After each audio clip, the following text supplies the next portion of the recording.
नमस्कार दोस्तों, VK knowledge electrical में आप सभी का स्वागत है। वैकेंसी न्यूज़ अपडेट लेकर एक बार फिर उपस्थित हूँ दोस्तों। वैकेंसी आईटीआई होल्डर के लिए और मैं कहूँगा कि एक ग्रेट अपॉर्चुनिटी है, ज़रूर इसका फ़ायदा उठाइए। क्वालिफ़िकेशन क्या है, सिलेक्शन की प्रोसेस कैसी होगी, रिटन एग्ज़ाम जो होगा उसके लिए सिलेबस कैसा रहेगा, कौन कौन अप्लाई कर सकता है, अप्लाई करते समय क्या क्या सावधानियाँ रखनी है, पूरी मैं डिटेल से इस वीडियो में आपके साथ चर्चा करूंगा। सो आपसे रिक्वेस्ट रहेगी कि कंप्लीट इस वीडियो को आप लास्ट तक ज़रूर देखना।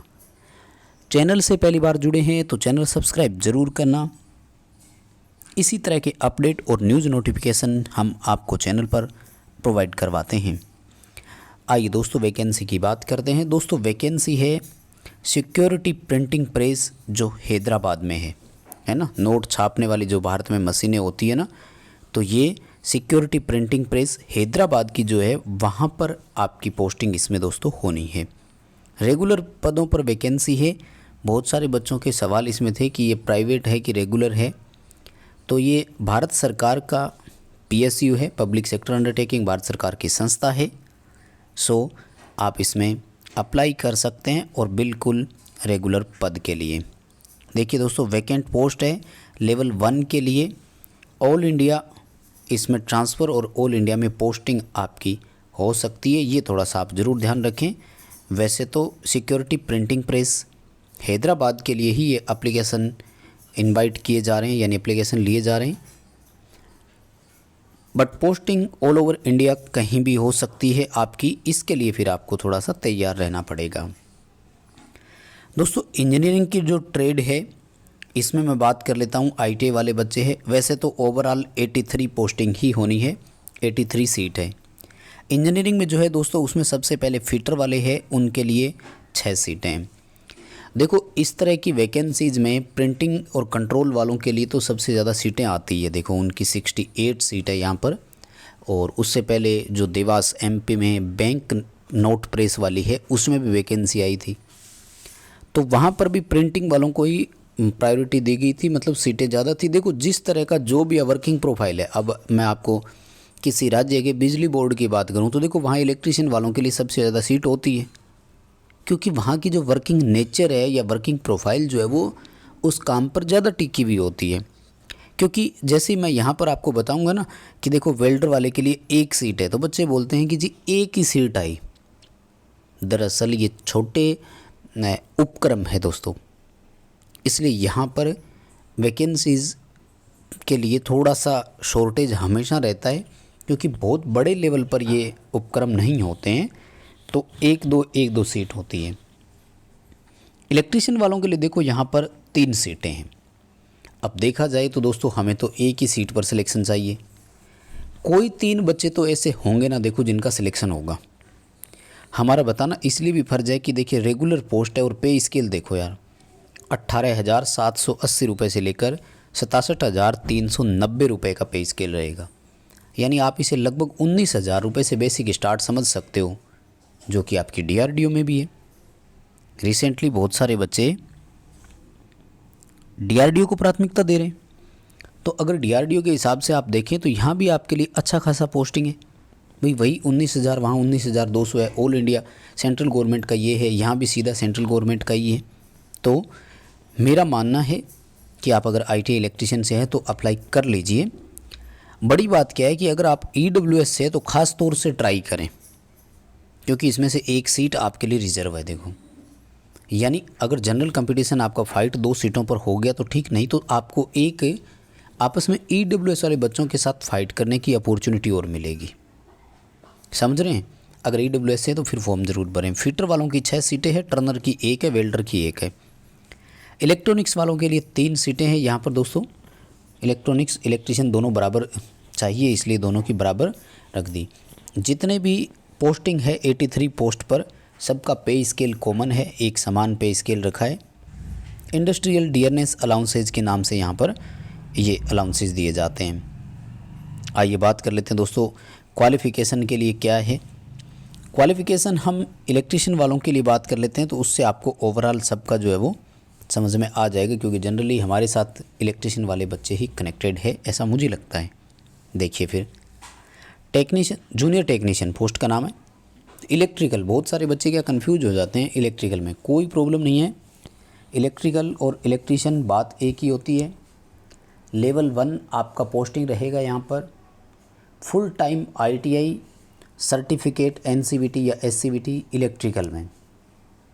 तो यहाँ इलेक्ट्रीशियन वाला एलिजिबल है, मैं कंफर्म करवा दूँ, एक बार और सुन लीजिए ध्यान से। इलेक्ट्रीशियन ITI अगर आप हो तो आप फॉर्म भर सकते हैं। 18 से 25 वर्ष की एज है, लेकिन जैसा कि मैं हर बार बताता आया हूँ, ये हमेशा अनरिजर्व कैटेगरी के लिए होती है। रिजर्व कैटेगरी को इसमें छूट मिलेगी। जैसे SC ST वाले बच्चे हैं तो उनको 5 वर्ष की मिलेगी। OBC से कोई बच्चा है तो उसे 3 वर्ष की मिलेगी। फिजिकली हैंडीकैप्ड, एक्स सर्विसमैन और विडो अगर महिला कोई है तो उनको लगभग 10 वर्ष की छूट भी दोस्तों मिलेगी। सभी के लिए यही है क्राइटेरिया, जैसा हमने इलेक्ट्रीशियन वालों का बताया। जैसे मैं आपको फीटर का दिखाऊं तो ये देखो, ये रहा ITI सर्टिफिकेट, NCVT SCVT और सेम क्राइटेरिया रखा है। दोस्तों बात कर लेते हैं यहाँ पर सिलेक्शन की प्रोसेस कैसे रहेगी, क्योंकि सर्टिफिकेट के जो नियम है वो तो आप सबको पता है। सिलेक्शन की प्रोसेस, चलिए इससे पहले डेट का बता देते हैं आपको। तो 1 अक्टूबर से ऑनलाइन एप्लीकेशन इसका स्टार्ट हो चुका है और 31 अक्टूबर इसके लिए लास्ट डेट है, यानी पूरा महीना आपको मिल रहा है फॉर्म भरने के लिए। 32 दिन का समय आपको मिल रहा है, 31 दिन का मिल रहा है, 31 डेज़ आपको मिल रहा है। ऑफिशियल वेबसाइट आप अपने स्क्रीन पर भी देख पा रहे होंगे, spphyderabad.smpcil.com, spphyderabad.smpcil.com। यहाँ आप विजिट करें और फॉर्म अप्लाई कर सकते हैं। दोस्तों अगर पूरा नोटिफिकेशन आप चाहते हैं डाउनलोड करना तो लिंक वेबसाइट का डिस्क्रिप्शन में दिया हुआ है, आप हमारी वेबसाइट पर जाइए, वहाँ से इस पूरे नोटिफिकेशन को डाउनलोड कीजिए और फॉर्म अप्लाई करने से पहले इस पूरे नोटिफिकेशन को ध्यानपूर्वक पढ़ें। 1 अक्टूबर से 31 अक्टूबर फॉर्म भरना है। जो ऑनलाइन एग्ज़ाम होंगे नवंबर दिसंबर 2022, टेंटेटिव मंथ इन्होंने दिया है, जो कि संभव नहीं है नवंबर में, तो दिसंबर में ही लेंगे जनरली, हो सकता है दिसंबर में पेपर हो जाए। फीस का शेड्यूल दोस्तों मैं आपको बताऊं तो यहाँ पर 600 रुपये लिए जाएंगे जनरल, EWS और OBC वाले बच्चों से। SC ST और फिजिकली हैंडीकैप्ड बच्चे जो है उनसे केवल 200 रुपये फ़ीस ली जाएगी। जो चार्ज के लिए फ़ीस होती है, केवल इंटीमेशन चार्ज वगैरह वही ली जाएगी और एक्स्ट्रा कोई पेमेंट उनसे नहीं ली जा रही है। 1 ईयर का प्रोबेशन भी रहेगा, हो सकता है बाद में बढ़ा भी दिया जाए, वो अलग बात है। आइए दोस्तों सिलेक्शन प्रोसेस की बात करते हैं। माय डियर, रिटन एग्ज़ाम होगा। क्या रहेगा रिटन एग्ज़ाम में? पार्ट A और पार्ट B 2 रहेंगे। दोनों पार्ट के लिए 1-1 घंटे का समय मिलेगा, यानी कुल 120 मिनट का समय, यानी 2 घंटे का समय मिलेगा। पार्ट A नॉन टेक का है और पार्ट 2 जो है वो टेक्निकल का है। टेक्निकल में 60 क्वेश्चन आएंगे 90 नंबर के, यानी 120 क्वेश्चन आएंगे 150 नंबर के। तो टेक्निकल आपका यहाँ सॉलिड रहे तो ज़्यादा नंबर आप ले सकते हैं। टेक्निकल का 1 क्वेश्चन 1.5 नंबर का होगा, जबकि नॉन टेक के सारे क्वेश्चन 1-1 नंबर के होंगे।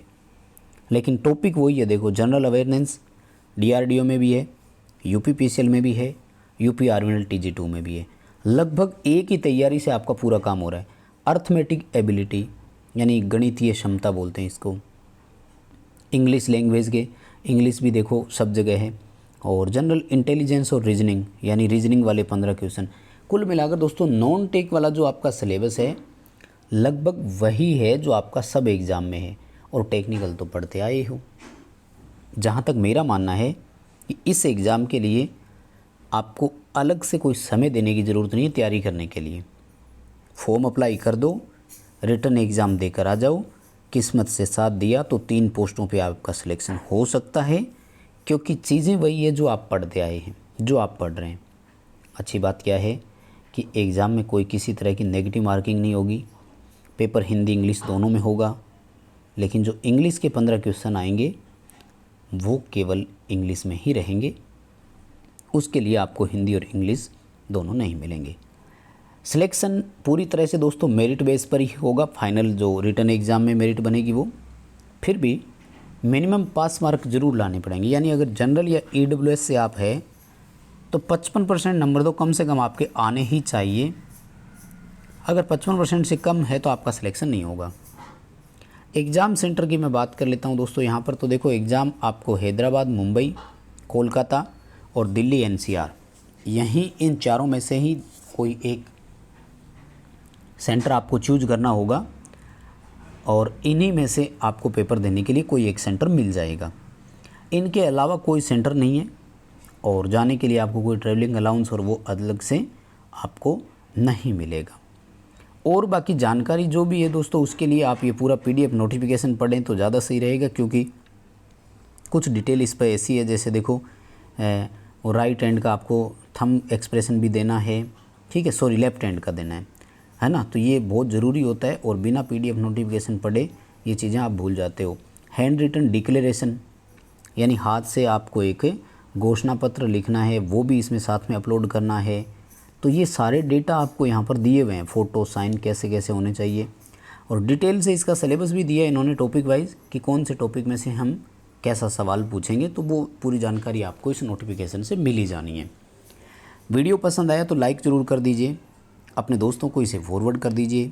चैनल से पहली बार जुड़े हैं तो सब्सक्राइब कर लीजिए और डिस्क्रिप्शन में लिंक दिया हुआ है, हमारा एंड्रॉयड ऐप डाउनलोड ज़रूर करें। PDF नोटिफिकेशन आपको हमारी वेबसाइट पर मिल जाएगा, जिसका लिंक भी डिस्क्रिप्शन